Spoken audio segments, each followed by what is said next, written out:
Welcome back to the weekly edit. So, today I want to build on what we've been talking about over the last couple of weeks because these concepts matter. They are meant to work together, they're meant to stack on top of each other. So, we were talking about setting goals, the goals that evolve you, that require more of you, because without personal goals, life just starts to feel like it's happening to you. You're reacting instead of creating your life. You're just managing instead of leading yourself. And then we talked about resistance, daily resistance, in how growth doesn't happen in the big moments, but in those small, little, consistent actions that you take, and how there's no such thing as being stuck as long as you are moving forward. All right, so today I want to talk about what actually allows you to keep moving when things feel hard. So today's concepts are about emotional resilience and mental toughness. And I just want to say this up front because there's a lot of misunderstanding around these ideas. Now, emotional resistance does not mean that you emotionally shut down. Mental toughness does not mean that you are harsh or critical with yourself. In fact, it's the complete opposite. Being tough for yourself, not to yourself. And I see a lot of messaging right now, especially in the autism world, about being very gentle with yourself. And I agree with that up to a point, because you can be kind to yourself and you can take care of yourself and you can honor your nervous system. And you can also expect yourself to show up. Mental toughness is not about beating yourself up. It's about being strong on your own behalf. It's not a, it's about saying, I believe in you. I know this is hard and I know we are still moving forward. That kind of relationship is incredibly stabilizing for you as a person. So, how do we define emotional resilience? It's the ability to feel the emotion without letting it derail the actions that you want to take. So most people, they don't stop because they can't do something. They stop because they don't want to feel something. They don't want to feel the fear and the doubt and the humiliation and the embarrassment or the overwhelm. I mean, think about your embarrassment when you're in the shops and your kiddo has a meltdown. Sometimes you just want to grab them up and run instead of sitting there and being embarrassed while everybody looks at you. So instead of learning how to feel emotions, people use emotions to stop doing what they want to do. So emotional resilience is learning how to say, I can feel this and let's carry on. It's a skill. And it's really one of the most confidence building skills that you can develop, not just for being a parent of autism, but for life, for general life. Because when you trust yourself to feel anything, you stop being afraid of trying. Now, a lot of people think resilience means not feeling so much. But resilience actually comes from allowing emotion, feeling it, naming it, and letting it move through your body. Now, sometimes when I sit and meditate, I feel this emotion coming up in my body, and I don't always have a name for it, but I just sit with that feeling until it moves through my body.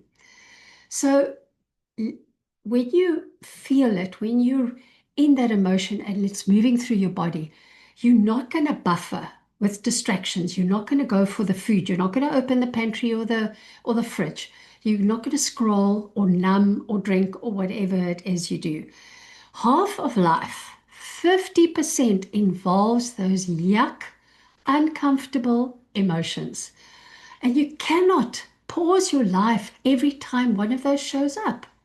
So the question isn't, how do I get rid of this feeling?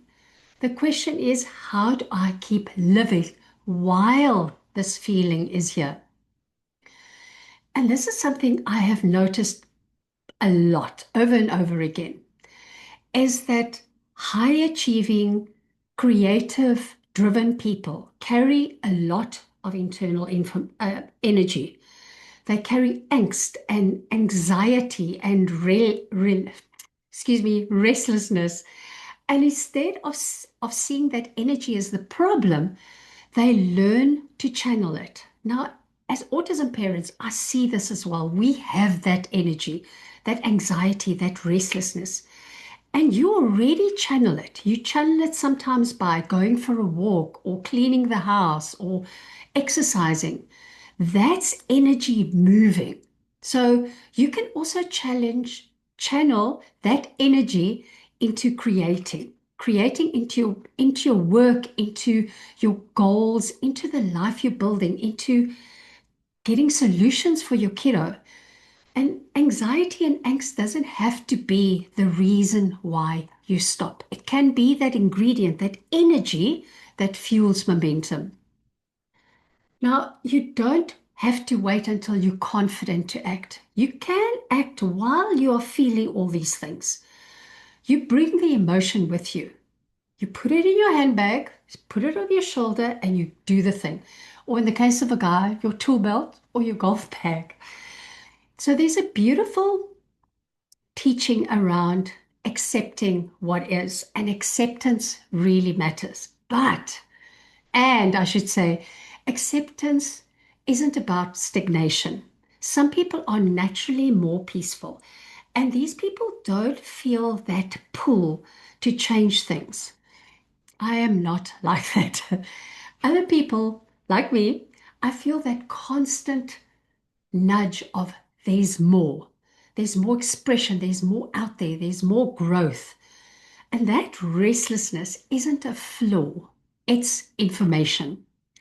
And the work is learning how to love where you are and still want more. So these two things can actually exist together. Now, let's talk about processing emotions versus fixing them. And it's important, especially if you are into the whole law of attraction thing and thinking better thoughts when you're not feeling so great.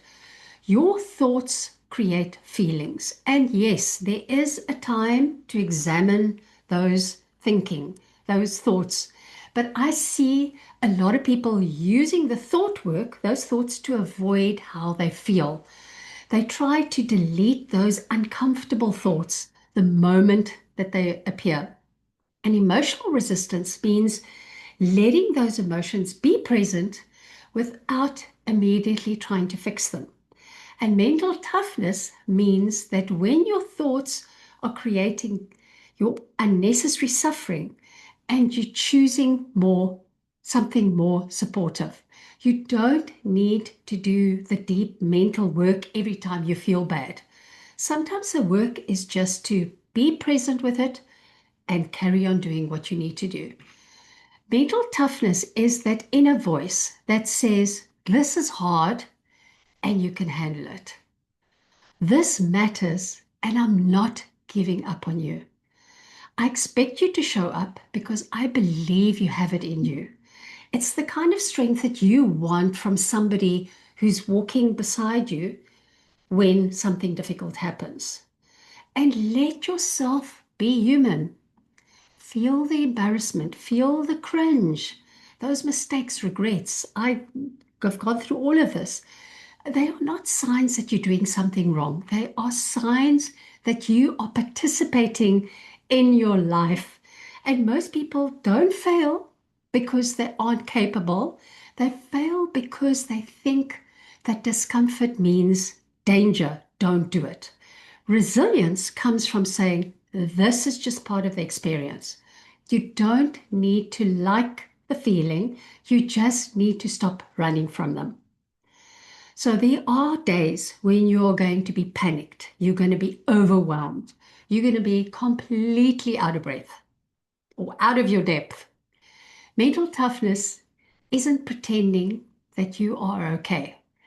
It's saying, this is what today is, and I'm still here.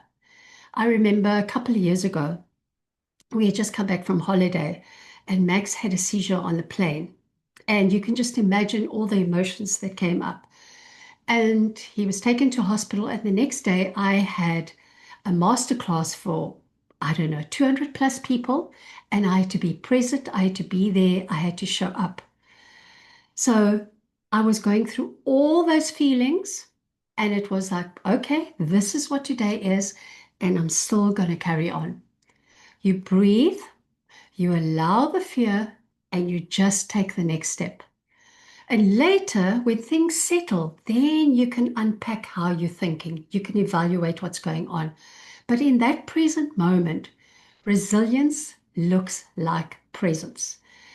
And how do you know that you're developing strength? Look at how you deal with hard things. How do you talk to yourself?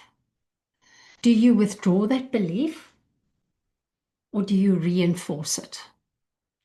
Do you make your emotions mean that you need to stop? Or do you see them as part of the process? Every time you keep going with discomfort, you start building trust with yourself. And the real work is when you feel doubt, when you miss something in a day, when you mess up, when you feel embarrassment and discouragement and cringe and all the things. It's not the moment to quit. That is the moment you build emotional resistance and mental toughness. And those skills are going to carry you far beyond this one goal. It's going to carry you in life. So when something hard happens, shows up, don't ask, why is this happening to me? You say, of course it's here. I've got this. Bring it. Because you do. All right, my friends, thank you so much for watching. And as always, I am open to discuss. So you are welcome to drop me a message or email me. Till next week's episode of the Weekly Edit, have a wonderful week. Bye.